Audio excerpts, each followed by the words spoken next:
અઠવાલાઇન્સ ખાતે આવેલ સુરત જિલ્લા કોર્ટમાં હત્યા કેસની તારીખ પર આવેલા બે ભાઈઓ પૈકી એકના ગળે ચપ્પુ મૂકી બીજા ભાઈનું અપહરણ મૃતકના પરિવાર દ્વારા કરાયું હતું। બાદમાં આરોપીને ભાટેના વિસ્તારમાં લઈ જઈ ચપ્પુ સહિતનો માર મારી ફેંકી દેવાયો હતો। ગંભીર રીતે ઘવાયેલા યુવાનને સારવાર માટે હોસ્પિટલે ખસેડાયા છે।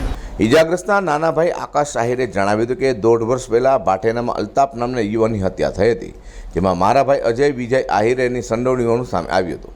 જોકે થોડા સમય જતાં ભાઈ અજયની જામીન મળી જવા પામ્યા હતા, પરંતુ અલ્તાફની ગેંગના માણસો ભાઈ અજયને મારવા ધમકાવી રહ્યા હતા। આજે લગભગ 5મી વાર કેસની તારીખમાં બંને ભાઈઓ કોર્ટમાં આવ્યા હતા। તે દરમિયાન અતાર અને અબરાન લચ્છી નામના બે યુવાન કોર્ટ કમ્પાઉન્ડમાં આવીને મારા ગળે ચપ્પુ મૂકી ધમકાવી રહ્યા હતા। ત્યારબાદ મારા ભાઈ અજયને બળજબરીથી ઉપાડી જવા પામ્યા હતા। થોડા સમય બાદ ખબર પડી કે ભાઈ અજય ભાટેના નજીક ઇજાગ્રસ્ત હાલતમાં પડેલો છે। તાત્કાલિક 108ની મદદથી ભાઈ અજયને સારવાર માટે સિવિલ લઈ આવ્યા હતા। ઇજાગ્રસ્ત ભાઈ અજયને જણાવ્યું હતું કે અબ્રામાં લચ્છી અને અતાર સહિત તેના માણસોએ મારમારી રસ્તે મને ફેંકીને ભાગી ગયા છે। અલ્તાફના ભાઈઓ અને 20થી વધુ માણસો લગભગ કોર્ટ બહાર વોચ ગોઠવીને બેઠા હતા। તક મળતા જ ભાઈ અજયને ઉપાડી જવા પામ્યા હતા। 1 મહિના પહેલાં 50 લાખ રૂપિયાની માંગણી કરી સમાધાન કરી લેવા ધમકી અપાઈ હતી। એટલું જ નહીં, પણ જો સમાધાન નહીં કરો તો આખા પરિવારને ઉપાડી જવાની ધમકી પણ તેને આપી હતી। હાલ ભાઈ અજયની સિવિલમાં સારવાર ચાલી રહી હોવાનું ભાઈ આકાશે વધુમાં જણાવ્યું છે। मेरा नाम आकाश है। आकाश भाई, क्या घटना बनी है? आज तो क्या है, मेरे भाई के ऊपर वो कुछ अनजाने लोगों ने हमला किया है। वो भाटेने में रहते थे, वो लोग ने हमला किया है मेरे भाई पे, हाथ पे सामने। कहाँ पे हमला किया है? कोर्ट के अंदर। क्यों गए थे कोर्ट में? आज तारीख थी मेरे भाई की, तो उसके साथ ही गया था मैं। फिर क्या हुआ? फिर वो लोग ने क्या है, मेरे गले पे चाकू रखा। मेरे गले पे चाकू रखा तो मेरे भाई ने हाथ लगाया उनको, मेरे भाई के हाथ पे मार दिया।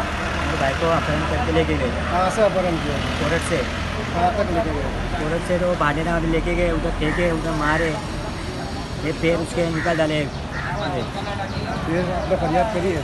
हाँ करी तो है, अभी कुछ हुआ नहीं है। फरियाद तो कब तक कराए मैंने उमरा पुलिस स्टेशन में, अभी तो कुछ हुआ नहीं है। मारने वाले को कुछ जानते हो नाम वाम? हाँ, अतार है, सद्दाम खजूर है, वो मतलब 5-6 लोग हैं ऐसे, तो वो लेके खींच के लेके गए थे। फिर वो 20-25 लोग हैं बाहर, वो लोग के लेके गए। ये सब कहाँ रहते हैं? वो भाटेने में रहते हैं सब। अभी क्या चाहते हैं? मुझे क्या इंसाफ चाहिए, दूसरा कुछ नहीं। मेरे भाई को वो लोग ने मारा है बेरहमी से, उनके 2 बच्चे हैं, उसको कुछ खिलाने वाला कोई है नहीं। जिसको लगा है वो भाई कहाँ पे रहते हैं? भाई तो कटोदरा में रहते हैं, कोडिंग काम करते हैं। तो अभी कहाँ पे लाए हो? अभी सिविल में लाए। કોર્ટના કમ્પાઉન્ડમાંથી ચપ્પુની અણીએ આરોપીનું અપહરણ કરી મૃતકના પરિવારના 2 સભ્યો દ્વારા 50 લાખ રૂપિયાની માંગ કરીને સમાધાન માટે ધમકી આપતી હોવાનું પણ જણાવ્યું છે। Azhar Qureshi, G10 news.